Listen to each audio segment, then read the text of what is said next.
कात्यायनी स्तोत्रम् चन्द्रहासोज्ज्वलकरा शार्दूलवरवाहना कात्यायनी शुभं दद्यात् देवी दानवघातिनी। ॐ कात्यायनाय विद्महे कन्याकुमारी धीमहि तन्नो दुर्गेः प्रचोदयात्। चन्द्रहासोज्ज्वलकरा शार्दूलवरवाहना कात्यायनी शुभं दद्यात् देवी दानवघातिनी। देवी प्रपन्नार्तिहरे प्रसीद प्रसीद मातर्जगतोऽखिलस्य प्रसीद विश्वेश्वरि पाहि विश्वं त्वमीश्वरी देवी चराचरस्य। जगदम्ब जयानन्ते सर्वेकसाक्षिणी सङ्कटोद्धारिणी शिवे भक्तानां भयङ्करे समस्तजगताधार भूते ब्रह्मस्वरूपिणी। विधिसहरिशक्रादि देवाविदितवैभवे सृष्टिस्थितिप्रलयकृत त्रिगुणात्मकविग्रहे परापरेशि प्रणत मनुजप्राणदायिनी मधुपास्यतया ख्यात नाम्नि त्रिभुवनेश्वरी कात्यायनी जगद्वन्दे महाकाली नमोऽस्तु ते मत्प्राणरक्षणकृते। भीनाशय दिवौकसां स्वरूपं दर्शयामुष्मै बिल्ववृक्षाद्विनिःसृता दशभुजा कात्यायनी ध्यानं जटाजूटसमायुक्ता मर्धेन्दुकृतलक्षणां नेत्रत्रयसमायुक्तां पद्मेन्दुसदृशाननाम् अतसी पुष्पवर्णाभां सुप्रतिष्ठां सुलोचनां नवयौवनसम्पन्नां सर्वाभरणभूषितां सुचारुदशनां तद्वत् पीनोन्नतपयोधरां त्रिभङ्गस्थानसंस्थानां महिषासुरमर्दनीं। त्रिशूलं दक्षिणे दद्यात् खड्गं चक्रं क्रमादधः तीक्ष्णं बाणं तथा शक्तिं वामतोऽपि निबोधत। केटकं पूर्णचापं च पाशमङ्कुशमूर्ध्वतः घण्टां वा परशुं चापि वामतः सन्निवेशयेत्। अधस्तान्महिषं तद्वधि शिरस्कं प्रदर्शयेत्। शिरश्चेदोद्भवं तद्वद् दानवं खड्गपाणिनं। षोडशभुजा दुर्गाध्यानं क्षीरोदस्योत्तरे तीरे बिभ्रतीं विपुलां तनुम् अतसी पुष्पवर्णाभा ज्वलत्काञ्चनकुण्डलां जटाजूटमखण्डेन्दु मुकुटत्रयभूषिता नागहारेण सहिता स्वर्णहारविभूषिता। शूलं खड्गं च शङ्खं च चक्रं बाणं तथैव च शक्तिं वज्रं च दण्डं च नित्यं दक्षिणबाहुभिः बिभ्रति सततं देवी विकासिनयनोज्ज्वला। केटकं चर्मचापं च पाशाचाङ्कुशमेव च घण्टां परशुं मुसलं बिभ्रतो वामपाणिभिः सिंहस्था नयनैरक्तवर्णैस्त्रिभिरभिज्वला। शूलेन महिषं भित्त्वा तिष्ठति परमेश्वरी वामपादेन चाक्रम्य तत्र देवी जगन्मयी। अष्टादशभुजा दुर्गाध्यानम् अक्षस्रक्परशुं गदे सुकुलिशं पद्मं धनुः कुण्डिकां दण्डं शक्तिमसिं च चर्मजलजं घण्टां सुराभाजनं। शूलं पाशसुदर्शने च दधतीं हस्तैः प्रसन्नाननां सेवे शैरिभमर्दिनीमिह महालक्ष्मी सरोजस्थितां। ततो ध्यायेन्महालक्ष्मी महिषासुरमर्दिनीं समस्तदेवता तेजो जातां पद्मासनस्थिताम्। अष्टादशभुजामक्ष मालां पद्मं च सायकान् खड्गं वज्रं गदां चक्रं दक्षहस्ते कमण्डलुं। खड्गं च दधतीं वामे शक्तिं च परशुं धनुः चर्मदण्डौ सुरापात्रं घण्टां पाशं त्रिशूलकं अष्टदशभुजा ध्यानं धमिल्लसंयतकचा विधोश्चाधोमुखीं कलां केशान्ते तिलकस्योद्धे दधति सुमनोहरा मणिकुण्डलसन्धृष्टगण्डा मुकुटमण्डिता सज्ज्योतिः कर्णपूराभ्यां कर्णावापूर्यसङ्गता ससुवर्णमणिमाणिक्य नागहारविराजिता सदा सुधिभिः पद्मैः रम्लानैरतिसुन्दरी मालां बिभर्ति ग्रीवायां रत्नकेयूरधारिणी मृणालायतवृत्तैस्तु बाहुभिः कोमलैः शुभैः राजन्ती कञ्जुकोपेता पीनोन्नतपयोधरा क्षीणमध्यापीतवस्त्रा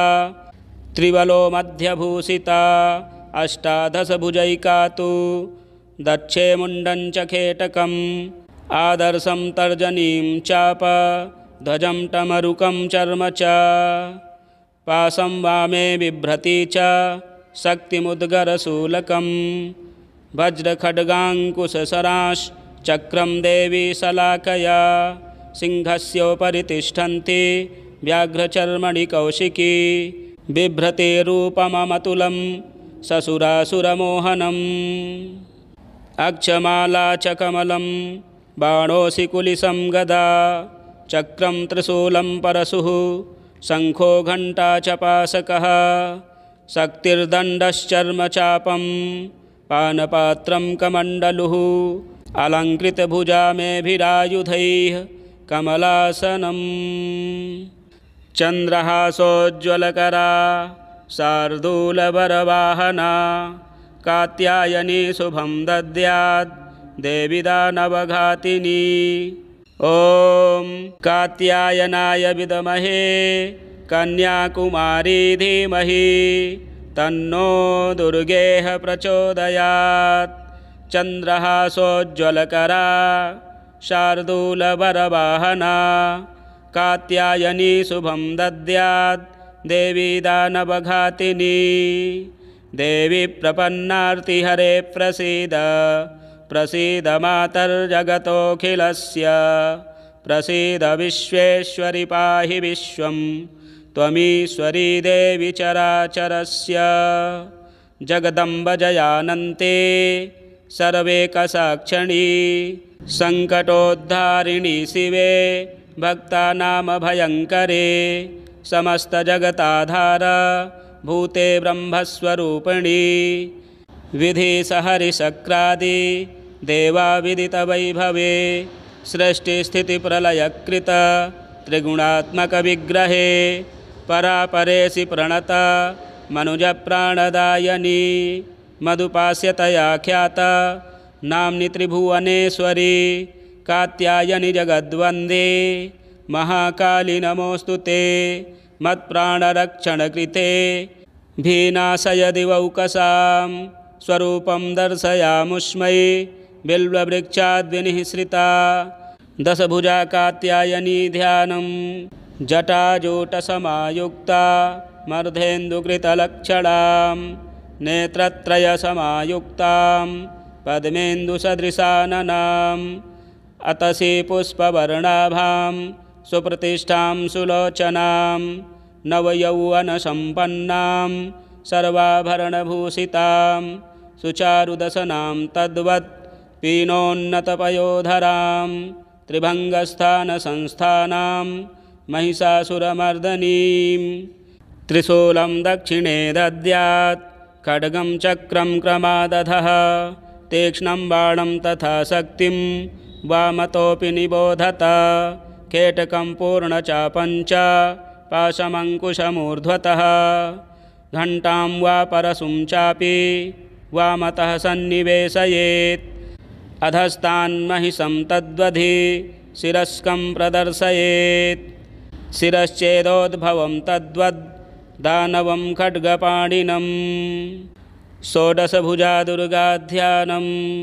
क्षीरोदस्योत्तरे तीरे बिभ्रतीं विपुलां तनुम् अतसी पुष्पवर्णाभा ज्वलत्काञ्चनकुण्डलां जटाजूटमखण्डेन्दु मुकुटत्रयभूषिता नागहारेण सहिता स्वर्णहारविभूषिता शूलं खड्गं च शङ्खं च चक्रं बाणं तथैव च शक्तिं वज्रं च दण्डं च नित्यं दक्षिणबाहुभिः बिभ्रति सततं देवी विकासिनयनोज्ज्वला केटकं चर्म चापं च पाशाचाङ्कुशमेव च घण्टां परशुं मुसलं बिभ्रतो वामपाणिभिः सिंहस्था नयनैरक्तवर्णैस्त्रिभिरभिज्वला शूलेन महिषं भित्त्वा तिष्ठति परमेश्वरी वामपादेन चाक्रम्य तत्र देवी जगन्मयी अष्टादशभुजा दुर्गा ध्यानम् अक्षस्रक्परशुं गदे सुकुलिशं पद्मं धनुः कुण्डिकां दण्डं शक्तिमसिं च चर्मजलजं घण्टां सुराभाजनं शूलं पाशसुदर्शने च दधतीं हस्तैः प्रसन्नाननां सेवे शैरिभमर्दिनीमिह महालक्ष्मी सरोजस्थितां ततो ध्यायेन्महालक्ष्मी महिषासुरमर्दिनीं समस्तदेवता तेजो जातां पद्मासनस्थिताम् अष्टादशभुजामक्ष मालां पद्मं च सायकान् खड्गं वज्रं गदां चक्रं दक्षहस्ते कमण्डलुं खड्गं च दधतीं वामे शक्तिं च परशुं धनुः चर्मदण्डौ सुरापात्रं घण्टां पाशं त्रिशूलकम् अष्टदशभुजा ध्यानं धमिल्लसंयतकचा विधोश्चाधो मुखीं कलां केशान्ते तिलकस्योद्धे दधति सुमनोहरा मणिकुण्डलसन्धृष्टगण्डा मुकुटमण्डिता सज्ज्योतिः कर्णपूराभ्यां कर्णावापूर्यसङ्गता ससुवर्णमणिमाणिक्य नागहारविराजिता सदा सुधिभिः पद्मै रम्लानैरतिसुन्दरी मालां बिभर्ति ग्रीवायां रत्नकेयूरधारिणी मृणालायतवृत्तैस्तु बाहुभिः कोमलैः शुभैः राजन्ती कञ्जुकोपेता पीनोन्नतपयोधरा क्षीणमध्यापीतवस्त्रा त्रिवलो मध्यभूषिता अष्टादशभुजैका तु दक्षे मुण्डं च खेटकम् आदर्शं तर्जनीं चाप ध्वजं टमरुकं चर्म च पाशं वामे बिभ्रती च शक्तिमुद्गरशूलकं वज्रखड्गाङ्कुशसराश्चक्रं देवी शलाकया सिंहस्योपरि तिष्ठन्ति व्याघ्रचर्मणि कौशिकी बिभ्रते रूपममतुलं ससुरासुरमोहनम् अक्षमाला च कमलं बाणोऽसि कुलिशं गदा चक्रं त्रिशूलं परशुः शङ्खो घण्टा च पाशकः शक्तिर्दण्डश्चर्मचापं पानपात्रं कमण्डलुः अलङ्कृतभुजामेभिरायुधैः कमलासनम् चन्द्रहासोज्ज्वलकरा शार्दूलवरवाहना कात्यायनी शुभं दद्यात् देवी दानवघातिनी ॐ कात्यायनाय विद्महे कन्याकुमारी धीमहि तन्नो दुर्गेः प्रचोदयात् चन्द्रहासोज्ज्वलकरा शार्दूलवरवाहना कात्यायनी शुभं दद्यात् देवी दानवघातिनी देवी प्रपन्नार्तिहरे प्रसीद प्रसीद मातर्जगतोऽखिलस्य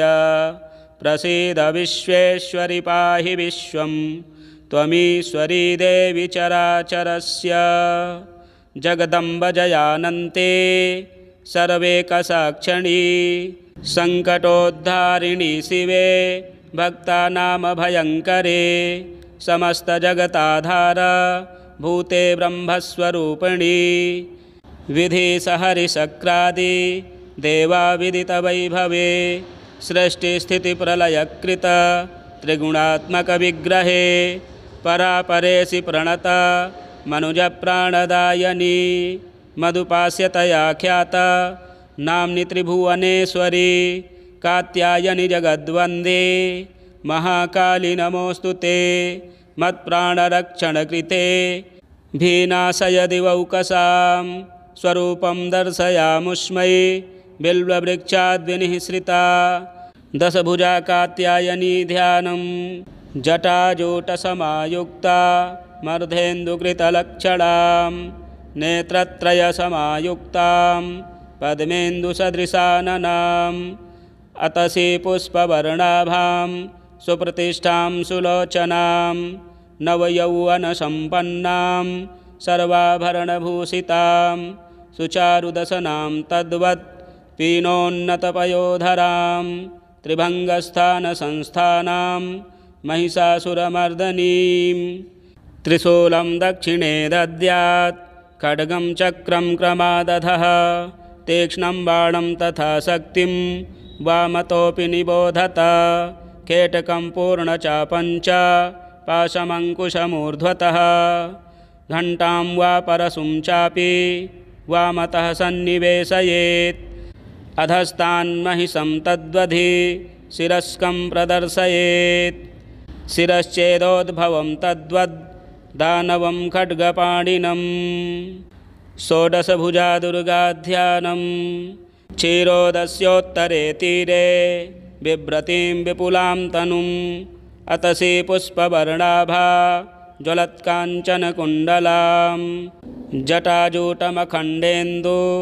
मुकुटत्रयभूषिता नागहारेण सहिता स्वर्णहारविभूषिता शूलं खड्गं च शङ्खं च चक्रं बाणं तथैव च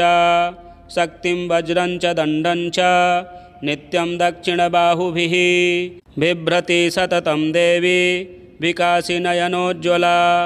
केटकं चर्मचापं च पाशाचाङ्कुशमेव च घण्टां परशुं मुसलं बिभ्रतो वामपाणिभिः सिंहस्थानयनैरक्तवर्णैस्त्रिभिरभिज्वला शूलेन महिषं भित्त्वा तिष्ठति परमेश्वरी वामपादेन चाक्रम्य तत्र देवी जगन्मयी अष्टादशभुजा दुर्गाध्यानम् अक्षस्रक्परशुं गदे सुकुलिशं पद्मं धनुः कुण्डिकां दण्डं शक्तिमसिं च चर्मजलजं घण्टां सुराभाजनं शूलं पाशसुदर्शने च दधतीं हस्तैः प्रसन्नाननां सेवे शैरिभमर्दिनीमिह महालक्ष्मीसरोजस्थितां ततो ध्यायेन्महालक्ष्मी महिषासुरमर्दिनीं समस्तदेवता तेजो जातां पद्मासनस्थिताम् अष्टादशभुजामक्ष मालां पद्मं च सायकान् खड्गं वज्रं गदां चक्रं दक्षहस्ते कमण्डलुं खड्गं च दधतीं वामे शक्तिं च परशुं धनुः चर्मदण्डौ सुरापात्रं घण्टां पाशं त्रिशूलकम् अष्टदशभुजाध्यानं धमिल्लसंयतकचा विधोश्चाधोमुखीं कलां केशान्ते तिलकस्योद्धे दधति सुमनोहरा मणिकुण्डलसन्धृष्टगण्डा मुकुटमण्डिता सज्ज्योतिः कर्णपूराभ्यां कर्णावापूर्यसङ्गता ससुवर्णमणिमाणिक्य नागहारविराजिता सदा सुधिभिः पद्मैः रम्लानैरतिसुन्दरी मालां बिभर्ति ग्रीवायां रत्नकेयूरधारिणी मृणालायतवृत्तैस्तु बाहुभिः कोमलैः शुभैः राजन्ती कञ्जुकोपेता पीनोन्नतपयोधरा क्षीणमध्यापीतवस्त्रा त्रिवलो मध्यभूषिता अष्टादशभुजैका तु दक्षे मुण्डं च खेटकम् आदर्शं तर्जनीं चाप ध्वजं टमरुकं चर्म च पाशं वामे बिभ्रती च शक्तिमुद्गरशूलकं वज्रखड्गाङ्कुशसराश्चक्रं देवी शलाकया सिंहस्योपरि तिष्ठन्ति व्याघ्रचर्मणि कौशिकी बिभ्रते रूपममतुलं ससुरासुरमोहनम् अक्षमाला च कमलं बाणोऽसि कुलिसं गदा चक्रं त्रिशूलं परशुः शङ्खो घण्टा च पाशकः शक्तिर्दण्डश्चर्मचापं पानपात्रं कमण्डलुः अलङ्कृतभुजामेभिरायुधैः कमलासनम् कात्यायन ऋषिकृता कात्यायनी स्तुतिः सम्पूर्णम्